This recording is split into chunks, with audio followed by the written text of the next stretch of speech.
Hey everyone, welcome back to the Fruits of the Spirit Summer Devotional Series. Today we are talking about gentleness, and I have brought another friend with me. This is Liz, and she has so generously offered her time to talk about gentleness with us.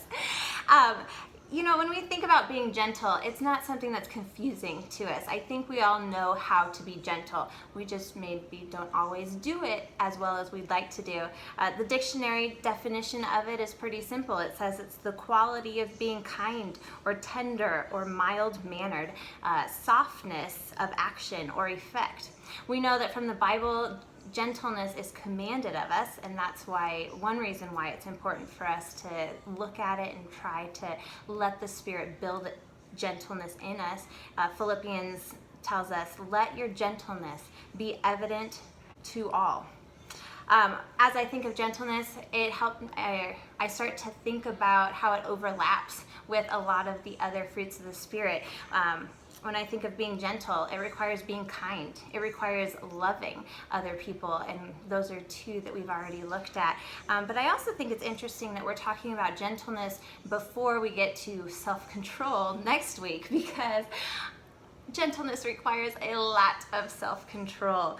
But the reason why I've got Liz with me today is because when I first had kids, I started finding some not so gentle tendencies in me, or I started looking at some of my friends and the ways that they were reacting to their children. And one of the things that I noticed that I really wanted to try not to do was kind of to yell at them from maybe across the park or across the house, or when you're trying to trying to keep them maybe from being a nuisance to others, and all of a sudden you're yelling at them, and now you've become the nuisance. And I realized I didn't like that.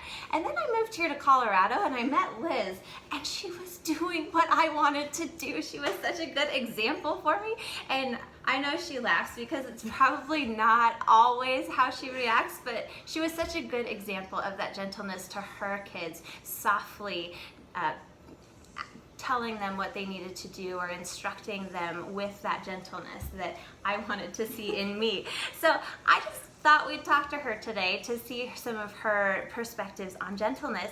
So Liz, I don't know, is gentleness something that comes natural to you, or is it something that you learned based on how you were brought up, or just something that you really intentionally worked toward?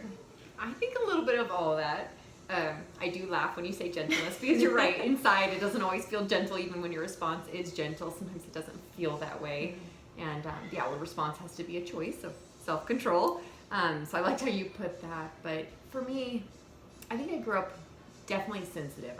I can walk in a room and sense the tone right away, and I can just I can pick up on when other people are feeling pretty easily. So I think that was part of it. In my family, that was not a well-valued quality. It was really uncomfortable for my family. So I think when I had kids, I really wanted to make sure that they just didn't feel that shame for what they were feeling or what they were doing. I just wanted to be able to do correction. Yeah. And for me, on my own journey, figuring out what it meant, I really started discovering more about it. Was just, I think people operate out of fear, or people operate out of love, and I'm not really sure there's too much variance from that. I think the root of it is really fear or love. And so I think once I started my own work of understanding where I'm coming from, I started hearing more where my kids were coming from, that really the behaviors that I was getting frustrated with were really out of fear or love, or just need to be coached through a little bit. Yeah. And that understanding helped me be more gentle, because getting frustrated with them or having a loud response or was never going to correct what I wanted them to, but really getting to the heart of it right away. So the more I understood me, the more I understood them, the more I understood what really God was trying to say to me as the Heavenly Father, and how He wanted to provide for me as His own child. So I think that's where it really has resonated with me, is an understanding more of that heavenly love. Yeah, that's neat. Yeah. So I was going to ask, what are some of the motivations behind acting gently with others, but you kind of touched on that. Just knowing how you feel and how you react to other people helps you to express that to them, and I think that's so great. How have you seen kind of gentleness change the behavior of your kids or benefit them? I think I've seen more of the not benefits. The opposite? Right. I just, especially with my two kiddos who came from really rough beginnings and a lot of fear, that their response with a lot of their behaviors were just fear responses. And the more I tried to, even correct the behavior gently, it was just adding more fear onto it. So figuring out that fear and acknowledging their heart behind it, I see you're scared.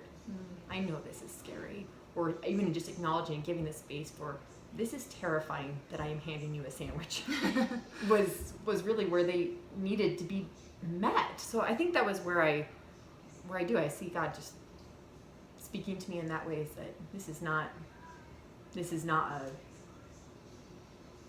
I hate you mom moment. This is not a I'm stealing things to be a bad kid. I'm not screaming at the top of my lungs because I just want to annoy you. It's, I am desperately afraid that you're not going to love me. And really that calls for God's love to be shown. And it's absolutely hard and does not 100% happen. But when you understand that and you see it for what it is, of course, you're never going to scream at someone who's terrified. Your response changes because you see the heart changes, Yeah. What a great show of compassion too, and just the empathy that you can have for them in those moments. How do you see the Holy Spirit involved in helping you with that? I think I always, no matter what my reaction comes out as, I feel it as a deep gut level. You can feel it when it feels right, when it feels wrong, and when you know you're acting out of your own selfishness, and when you're acting out of God's love flowing through you. It's just such a completely different response to me. So I'm like, I think I can just always feel that tug from God. And then in the off time, when it's not in the moment, that's when I do my work, when I'm reading the Bible and figuring out how is God telling us to do this. And really, I think so much of it starts from my own heart. When my heart is aligned with God, it's so much more easy for that love to flow straight through and out to my kids or any other people I'm interacting with. But when I'm distant from God, man, it just feels so more complicated and a lot less clear. So I think that's, Yeah, I go through that a lot. You mentioned sometimes after the moment you have to think about it a little bit more, and I think I go through that a lot with myself, of evaluating how I may or may not have just acted and how I should have behaved instead. And a lot of times it takes going back to my kids or back to someone and say, I'm really sorry for the way that this worked out. Can we try it again? Almost. Yeah. Let's rehab that conversation, because I think I don't have to react emotionally right now to that. Right. Yeah. I think that's the spirit of gentleness. Even if you don't get it right the first time, going back and saying, can I get a redo on that? Yeah. I mean, that's a language we use in our house all the time. Can I get a redo? Or I'd love to give you a redo and try that.